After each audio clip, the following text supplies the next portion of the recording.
bienvenue sur la chaîne. Voilà, donc aujourd'hui on se retrouve pour une petite vidéo dans la section Néos prophétique, donc dédiée aux jeunes.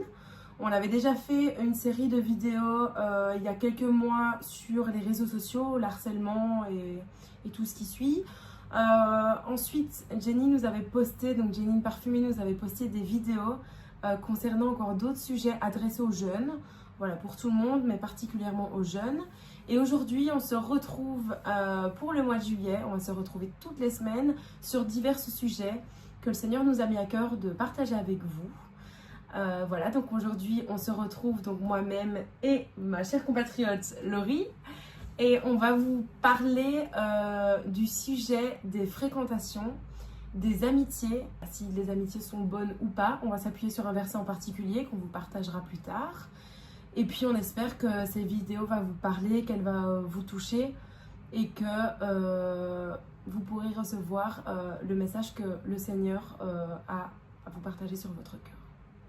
Voilà, je propose qu'on commence la vidéo en priant, peut-être. En tout cas, voilà, la bienvenue à toutes et à tous. Et n'hésitez pas à partager. Et je tiens à dire que c'est fait par les jeunes, adressé aux jeunes, mais c'est ouvert à tout le monde, donc n'hésitez pas à partager aux moins jeunes.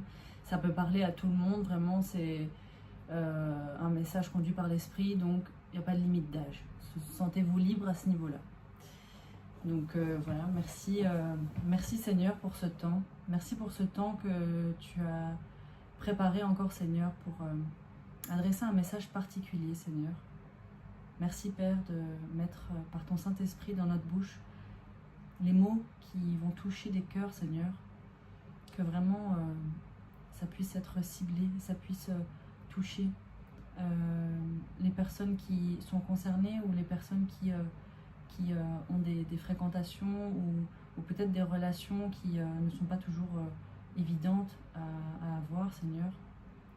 Je te prie, Père, vraiment que tu puisses conduire toutes choses et que vraiment ça puisse sensibiliser et alerter, Seigneur. Et merci, Père, pour ce temps. Dans l'approche de l'été, Seigneur, merci vraiment de mettre une protection particulière sur la jeunesse, Seigneur. Merci, Seigneur, pour tout ce que tu vas nous mettre à cœur. Et je te remercie pour ce temps. Amen. Amen. Merci d'être là. Et du coup, je vais vous partager le verset en question. Donc, c'est 1 Corinthiens, le chapitre 15, au verset 33. Ne vous y trompez pas, les mauvaises compagnies corrompent les bonnes mœurs. Et je vais même prolonger jusqu'au 34. Revenez à vous-même, comme il est convenable, et ne péchez point, car quelques-uns ne connaissent pas Dieu, je le dis à votre honte. Amen. Mais donc, c'est le verset 33 qui est vraiment le verset clé. Moi, si tu veux bien, j'aimerais bien lire aussi dans une autre version, donc dans Parole de vie. Donc là, c'était la version, excuse-moi, la Summer. Summer Second. Je crois que c'est second. Bon. Second. C'est la version Ouais. second. Et là, on va vous lire dans Parole de vie. Parole de vie. Donc dans Parole de vie, il a mis attention, les mauvais amis poussent à faire le mal. Et alors, donc j'avais regardé aussi, également dans une autre version, dans la version donc Summer, il est mis également attention, ne vous y trompez pas, les mauvaises compagnies corrompent les bonnes mœurs. Mœurs. Ouais. Et Donc, c'est vrai. ouais. Moi, ce qui m'a surtout frappé, c'est, je veux dire, on nous dit bien attention, c'est une prévention en fait. Le Seigneur nous prévient des choses, nous prévient que les mauvaises fréquentations, c'est un choix qu'on peut porter, de suivre certaines fréquentations qui ne peuvent pas spécialement être très bonnes. Et ça peut nous pousser à faire des mauvaises actions, à avoir même des pensées différentes ou quoi que ce soit. Et surtout, je pense que ce dont on peut en parler, c'est déjà qu'est-ce qu'une bonne compagnie, qu'est-ce qu'une mauvaise compagnie. Pour moi, si je peux parler de ça en donnant un petit témoignage, c'est vrai que j'ai connu ça. J'ai connu les mauvaises fréquentations, j'ai connu quand j'étais beaucoup plus jeune les mauvaises compagnies. Et en fait, c'était vraiment, je vais dire peut-être vicieux dans le sens où c'était déguisé parce que j'avais vraiment l'impression d'avoir justement une bonne compagnie et c'est après que ça s'est avéré que c'était vraiment une relation toxique et que même en fait ces personnes-là m'harcelaient. Donc en fait c'était vraiment déguisé parce qu'au départ je pensais que c'était mes amis et puis après je me suis rendu compte que ça n'allait pas et après ça a fini par de l'harcèlement. Donc c'est vraiment, ça peut être vraiment de différentes manières. Mais c'est vrai que les mauvaises compagnies, c'est pas toujours flagrant et on va pas toujours s'en rendre compte tout de suite. Et c'est d'ailleurs souvent ça, hein, c'est toujours bien souvent des personnes externes qui vont nous alerter, des personnes qui nous connaissent qui vont nous alerter en disant voilà, fais attention peut-être.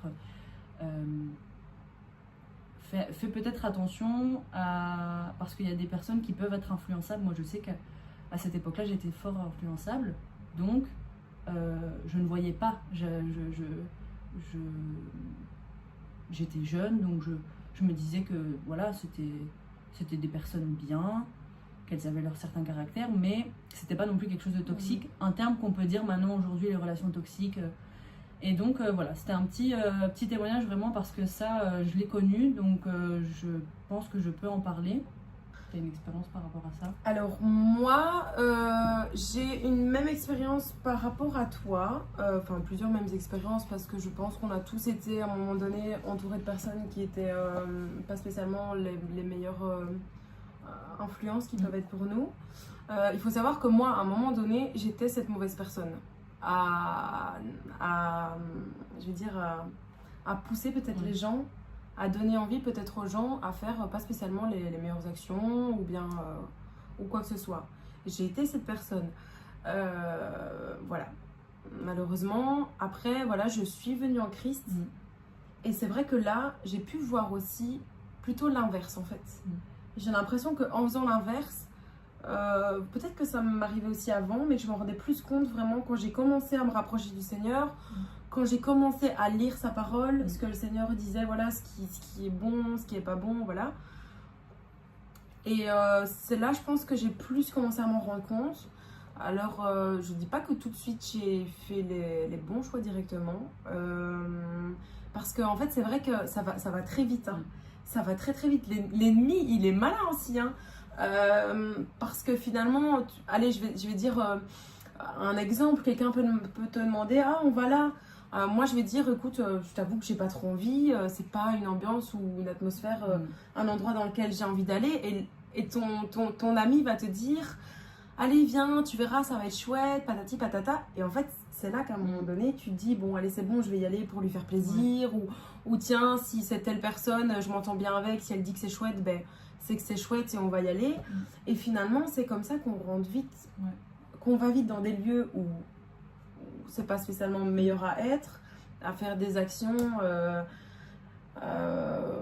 Voilà, déjà vécu aussi le fait, oui, c'est ça, même allez, tu bois un verre, non, j'ai pas envie, voilà, que finalement, voilà, c'est des exemples tout simples que j'avais à donner, mais que finalement, ça va très très vite. Et puis parfois, moi ça m'arrivait aussi beaucoup, c'était de me dire je vais faire plaisir. Exactement. Et en fait, à un moment donné, c'est au Seigneur qu'il faut faire plaisir. Donc, c'est vraiment bien se poser la question. Mon amie a envie de ça. Est-ce que c'est quelque chose de bon? Même si elle a envie, est-ce que c'est quelque chose de bon? Est-ce que ça plaît au Seigneur? Et vraiment ne pas dévier nos valeurs en fait.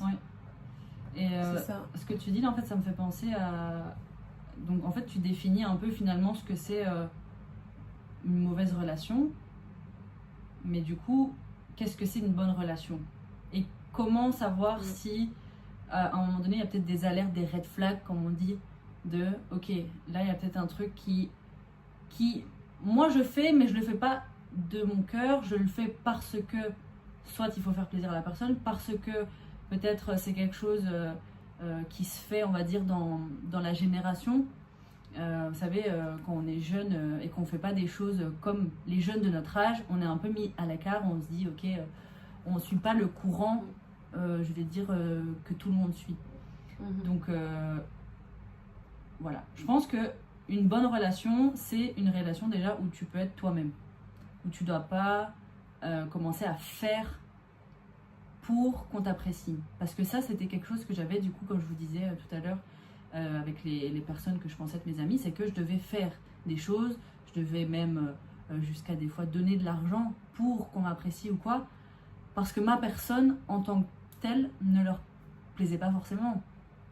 Et donc, je pense que déjà, rester soi-même et ne pas devoir prouver, ne pas devoir faire des choses, je pense que c'est déjà peut-être une base pour se dire, ok, je suis dans une relation saine, j'ai pas à prouver à l'autre personne que je suis comme elle veut ou je fais des choses comme elle veut ou comme les autres voudraient.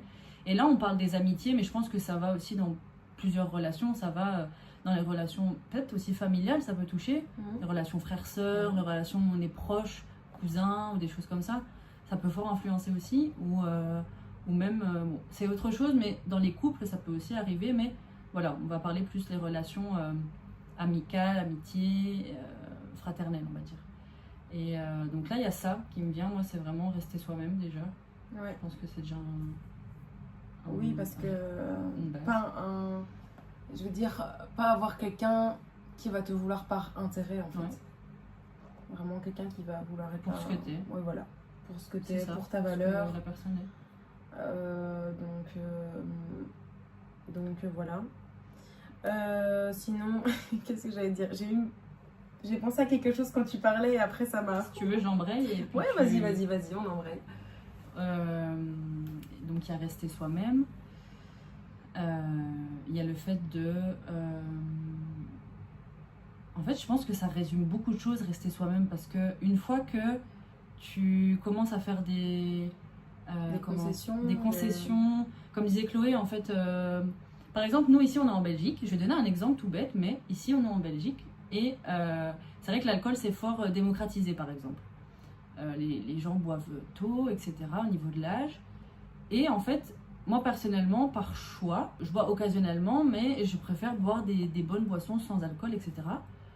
Et c'est vrai que des fois c'est mal vu dans le sens où direct on va me dire « Ah, il y a une raison » ou « Ah, il y a un problème ». Parce qu'en fait c'est tellement normal qu'on va penser que voilà, il y a peut-être quelque chose, une raison derrière. On ne peut pas juste exposer notre désir de dire « Bah non, c'est ok pour moi de ne pas boire d'alcool ». Et les gens vont trouver ça peut-être bizarre. Et j'ai déjà eu l'expérience autour de moi où des fois je disais à l'apéro, bah non, c'est bon, moi ça va. Et c'est vrai qu'on fait la remarque. Donc des choses comme ça aussi, ou peut-être où tu peux avoir tes propres choix. Donc c'est toujours la même chose que de rester soi-même. Si tu peux avoir tes propres choix, si tu peux faire comme tu le souhaites, avec justement cette personne qui est ton amie, ça veut dire qu'elle respecte tes choix, ça veut dire qu'elle respecte tes convictions, elle respecte tes désirs, elle respecte comment tu fonctionnes, ce que le Seigneur aussi nous met à cœur, parce que ça peut être aussi compliqué parfois peut-être quand on a des amis peut-être qui sont pas chrétiens ou qui ne comprennent pas forcément, que des fois peut-être il y a des changements de comportement, des changements de mode de pensée qui vont arriver, et que c'est pas parce qu'on a été changé ou influencé, mais non, c'est que le Seigneur fait un travail en nous. Il y a ça aussi dans les relations chrétiennes, enfin dans les relations amicales, je veux dire dans le corps de Christ, ça peut arriver aussi. Ça peut être par des choses toutes simples. Tu parlais de l'influence, mais ça peut vraiment être dans des choses toutes simples, parce que parfois on va voir des amis, on va parler avec eux, on va dire ah tiens il s'est passé ça ou je pense ça, et en fait une mauvaise amitié peut vite aussi nous amener à avoir une pensée différente. Par exemple, une amitié, je vais peut-être te raconter quelque chose, et tu vois, tu vas peut-être rebondir même dans le jugement ou quoi que ce soit. Ça peut m'emmener, moi, à être dans le jugement, de te suivre, en fait, par l'influence, d'avoir ces pensées comme ça. Et c'est justement, tout à l'heure, on avait une discussion ensemble, et alors, l'une l'autre, c'était vraiment très intéressant, parce que on se disait, voilà, ok, rappelle-toi,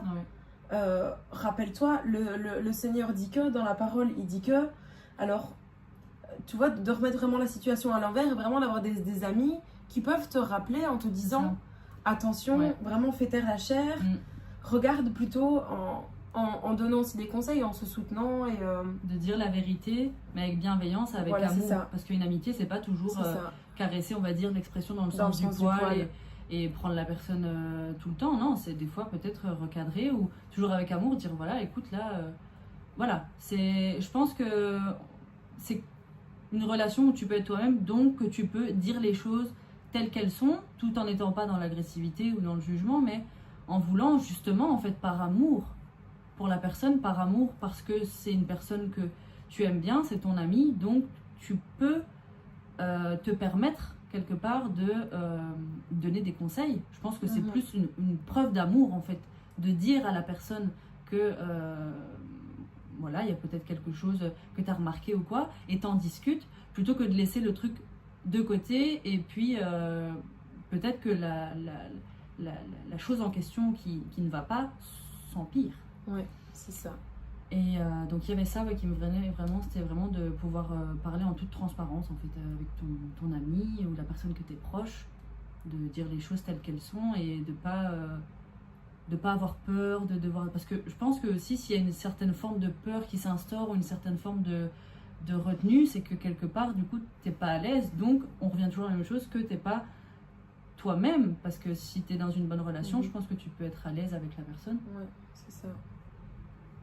Donc, ouais, donc là on a parlé vraiment d'être soi-même, faire attention à pas quitter ses valeurs et surtout, je veux dire, ce que le Seigneur nous amène, le chemin qui nous amène à suivre, faire attention aux influences parce que ça peut vite nous influencer. Et alors un truc qui peut nous influencer très vite, c'est « Ah, t'es pas cap ». Comment ça, je suis pas cap? Je suis Jésus, moi. Ouais. Donc ça, voilà, donc l'influence aussi. Le m'as-tu vu? Ouais, c'est vrai que l'effet de groupe, des fois aussi, de se dire oh là là, oui, c'est vrai ce que tu dis là. Oui. L'effet de groupe, ça peut être... Je reviens toujours avec l'exemple de l'alcool, mais dans la jeunesse, c'est quelque chose qui touche beaucoup. Et hier, d'ailleurs, j'étais dans une ville ici en Belgique, et je spécifie en Belgique parce qu'il y a beaucoup de parfumés en France. La plupart sont en France, c'est pour ça que je spécifie qu'on est en Belgique. Mais donc j'étais dans une ville ici, et c'est vrai qu'il y avait beaucoup de personnes alcoolisées, et ça m'a vraiment touchée. Et je me suis dit, mais c'est vrai qu'en fait, notre génération, elle est beaucoup impactée de l'alcool, mais aussi la drogue. Et donc, je prenais cet exemple de l'alcool pour dire que parfois, on va faire des concours de celui qui va boire le plus, de celui qui va faire le plus, de celui qui va vous voyez, ce genre d'événements, des choses comme ça. Et ça peut vite mener à des choses, voilà, on le sait très bien, à être totalement hors de contrôle, hors de soi. Il y a aussi peut-être ce défi de tu bois et puis après est-ce que tu es capable de reprendre la voiture, enfin des choses totalement, en fait quand on y pense 2 secondes on se dit mais non, c'est pas possible quoi, de mettre sa vie en danger, parce qu'on est capable en fait finalement de faire des choses pour plaire aux autres jusqu'à se mettre en danger soi-même, mais à pas avoir de limites. Et je pense que ça, quand on est jeune, dans la période adolescente, on va dire entre 15 et 18-19 ans, on a encore cette inconscience-là, cette naïveté, on peut dire, de se dire non, mais c'est bon, on n'a qu'une vie. Alors ça, c'est quelque chose, par contre, que j'entends en ce moment. On n'a qu'une vie, et du coup, tout est permis. Et du coup, il n'y a pas de limite. Et du coup, tout ce qu'on fait, au final, c'est pas grave. Ça n'a pas de conséquences si nos actes ont des conséquences. Et je pense que ce message aussi aujourd'hui, c'est pour sensibiliser les jeunes que tous nos actes qu'on fait aujourd'hui, c'est pas parce qu'on est jeune. Et d'ailleurs, il y a un verset qui me vient, c'est dans 1 Timothée, qu'on ne doit pas maîtriser notre jeunesse. C'est pas vraiment dans le sens là que le verset est tourné, mais ça me fait penser à ça, dans le sens où, je sais plus c'est quel verset, je vais le chercher, mais dans le sens où on doit pas non plus comment dire, minimiser notre jeunesse. Tu vois ce que je veux dire? Ouais. Et minimiser nos actes tout court. C'est ça. C'est pas parce que moi j'ai déjà entendu des gens qui me disent de toute façon le Seigneur il pardonne, donc vas-y c'est bon, je fais ça, il va me pardonner après. Oui, oui, le nombre de fois où j'ai entendu ça, ok, le Seigneur va te pardonner, mais regarde aussi l'état de ton cœur.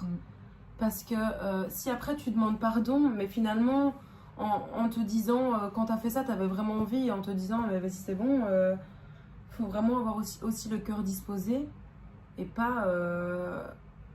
C'est pas parce que le Seigneur nous pardonne qu'on autorise à faire n'importe quoi en Non, fait. clairement pas. Et c'est justement pire quand on sait que la chose qu'on va faire est péché ou la chose qu'on va faire va déplaire au Seigneur. Bah, c'est justement là que c'est encore pire parce que bah, on est au courant. C'est pas comme si on savait pas. Quand on sait pas, je pense que le Seigneur a une forme de miséricorde quelque part parce que la personne ne le sait pas. Mais du moment qu'on connaît, du moment qu'on sait, du moment qu'on a peut-être même eu la révélation, parce qu'on peut avoir dans la parole le verset, mais je pense que quand on a la révélation en nous, quand le Saint-Esprit met vraiment en nous cette parole qu'elle est ancrée, c'est encore fort, c'est encore plus fort. Et je pense que c'est encore pire quand on sait, quand on a la révélation et qu'on fait quand même, c'est là que ça devient un peu dangereux. Et donc le verset que je disais, c'était 1 Timothée 4, verset 12. Personne ne doit te mépriser parce que tu es jeune, mais toi, montre l'exemple aux croyants par tes paroles, ta vie, ton amour, ta foi, ta pureté. Exactement. Et du coup, j'aimerais bien rebondir là-dessus aussi, c'est que peut-être vous pouvez même vous rendre compte que l'entourage n'est peut-être pas spécialement le meilleur, mais justement profitez-en pour montrer la lumière de Christ. Pas en disant que même votre entourage qui peut-être ne soit pas en Christ et que vous soyez en Christ, justement montrez-leur. C'est par vous qu'il va voir vraiment le Seigneur. Donc c'est par vos actes, c'est par votre persévérance qu'il va voir la lumière de Christ à travers vous. Donc ne soyez pas comme les gens du monde à suivre vraiment tout ça, mais plutôt vraiment montrer un peu, pas je dirais l'exemple, mais vraiment montrer le bon chemin finalement. Les bonnes valeurs. Montrer les bonnes valeurs parce que vous pouvez vous influencer en positif. Vous pouvez vous, par vos actes, par vos paroles, Par amener l'attitude. par l'attitude, c'est ça, amener les personnes à Christ.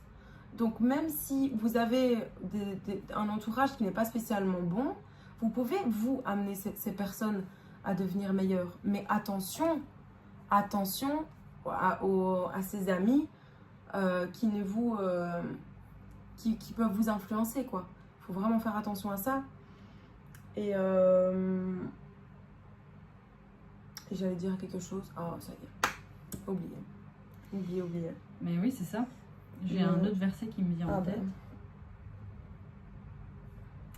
Psaume 1, verset 1.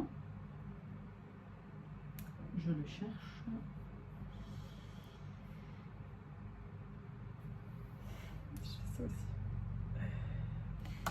Voici l'homme heureux. Il n'écoute pas les conseils des gens mauvais. Il ne suit pas l'exemple de ceux qui font le mal. Il ne s'assoit pas avec les moqueurs. Je pense que ça peut être aussi parlant pour nous, enfin pour la génération, vous voyez des fois peut-être dans les écoles ou dans tous les établissements ou les événements où il peut y avoir plusieurs jeunes, qu'il y ait des groupes comme ça qui se forment et que du coup il y ait des comment on dit ça, des petits clans.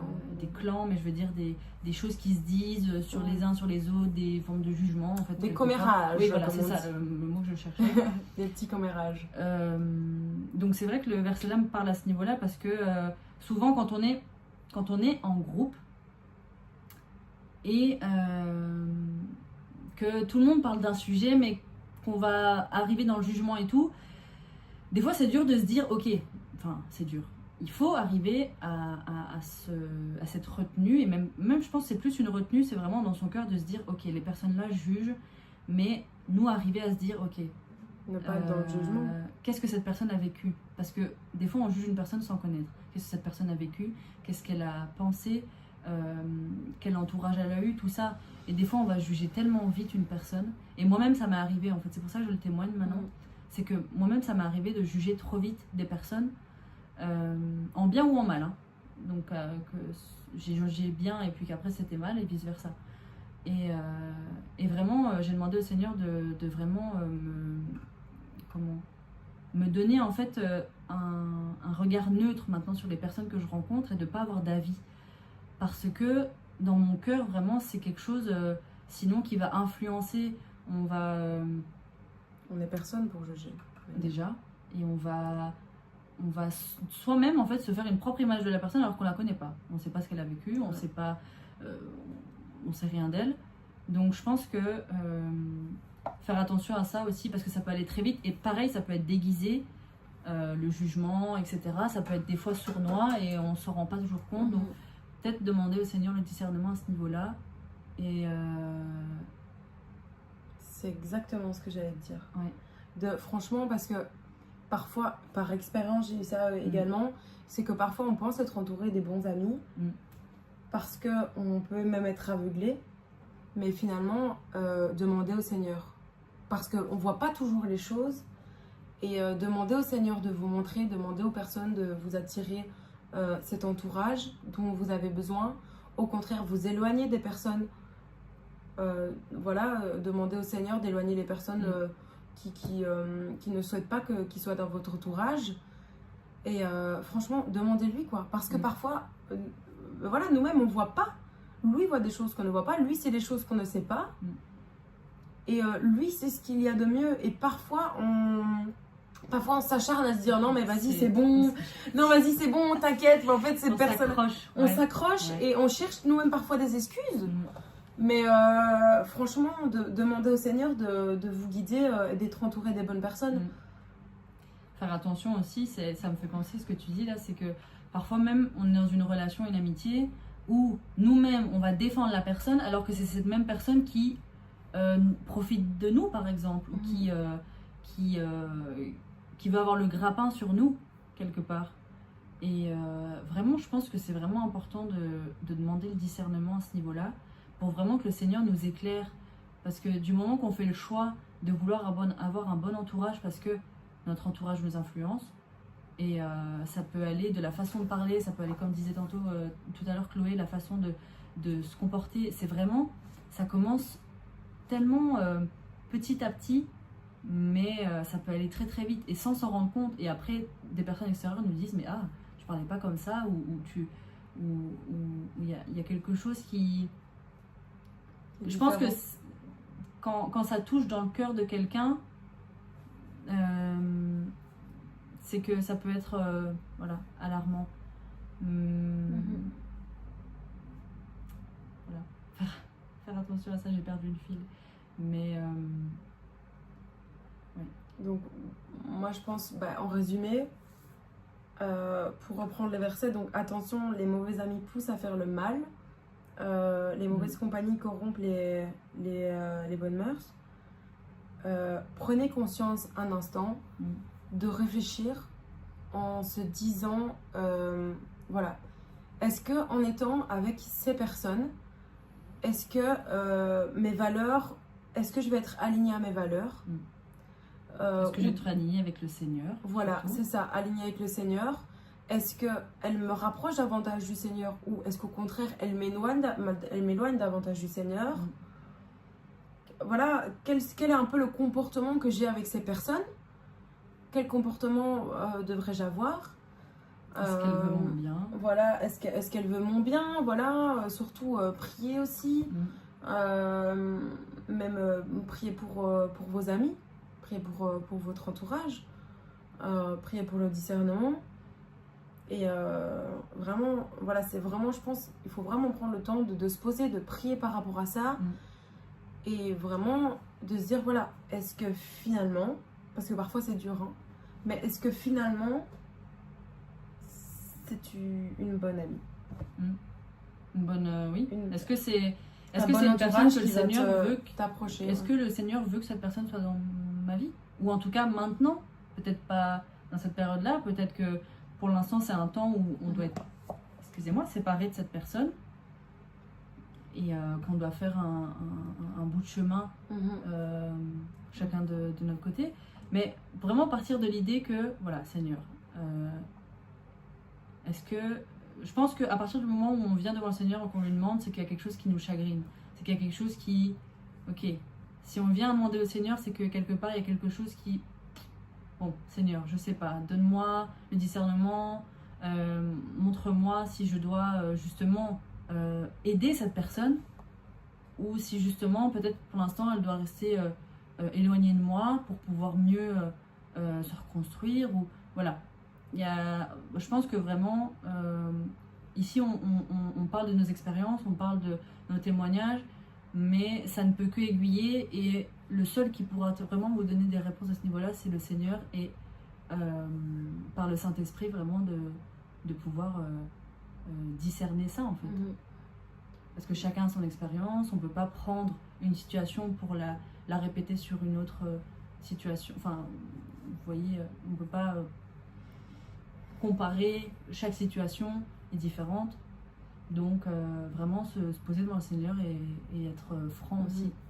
Et même si on aime la personne, se dire, voilà Seigneur, j'aime beaucoup cette personne, mais est-ce que c'est bon pour moi? Est-ce que je dois continuer ou pas? Avec le cœur disposé. Et savoir aussi ce que dans ces cas-là, on doit faire ou non. Donc voilà. Mais franchement, chose importante, ne déviez pas votre route vers le Seigneur. Ne déviez pas votre route vers le Seigneur. Parce que on l'a répété dans la vidéo, mais franchement, l'influence, ça va vite. Donc, restez les yeux fixés vers le Seigneur. Ne vous détournez pas de lui. Et quoi qu'il arrive, restez dans vos valeurs, restez avec le Christ, restez soudés. En lisant la Bible aussi pour savoir aussi ce que le Seigneur attend de vous. Parce que finalement, on parle, on va dire oui, que les personnes peuvent nous influencer à quelque chose qui n'est pas de Christ, mais finalement, il faut déjà savoir. Donc, en lisant sa parole, en priant, et c'est comme ça que vous saurez petit à petit aussi, ben voilà, qu'est-ce que finalement je suis censée faire ou au contraire pas faire. Et c'est en avançant votre chemin avec Christ que vous allez vous rendre compte aussi de certaines choses. Et donc voilà. Je pense qu'on a déjà bien parlé sur ce sujet. En tout cas, ouais. On a vraiment laissé parler notre cœur, on s'est vraiment laissé guider. Et oui, parce qu'à chaque fois qu'on commence une vidéo, je tiens à dire, pour la petite anecdote, qu'on ne sait pas du tout ce qu'on va dire. On a juste la parole, voilà. Et puis ça vient. Donc c'est ça aussi, je pense, de se laisser guider, tout simplement. On va vous laisser pour aujourd'hui. On vous remercie pour l'attention que vous avez eue. Et j'espère que le message que le Seigneur a mis dans notre cœur va toucher certains. N'hésitez pas à partager à votre entourage, donc aux jeunes, mais aussi aux moins jeunes, comme on a dit, puisque c'est concerné, ça peut toucher tout le monde. Et voilà, merci beaucoup pour votre fidélité. N'oubliez pas de faire j'aime et de laisser un petit commentaire si vous avez un petit témoignage, d'écrire aussi à la compagnie Parfum Céleste. Vous avez l'adresse, parce que je ne veux pas dire de bêtises, il y a plusieurs adresses mail, mais vous avez les adresses dans la description de la chaîne YouTube. Donc vous avez toutes les adresses différentes, mais l'adresse de Parfum Céleste y figure aussi. Voilà, si vous voulez parler avec nous, il n'y a vraiment pas de souci.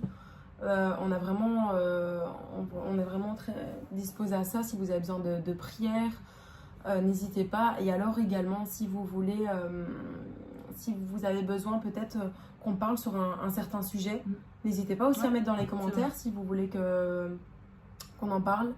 Et puis voilà. On vous dit à bientôt pour une nouvelle vidéo. Exactement. On se retrouve tous les vendredis du mois de juillet. Voilà, vers 20h-21h. Voilà, donc soyez connectés. Ouais, c'est ça. Et partagez. Les vendredis, n'oubliez pas. Oui. Merci Chloé. Merci Laurie. À bientôt. À bientôt, soyez bénis.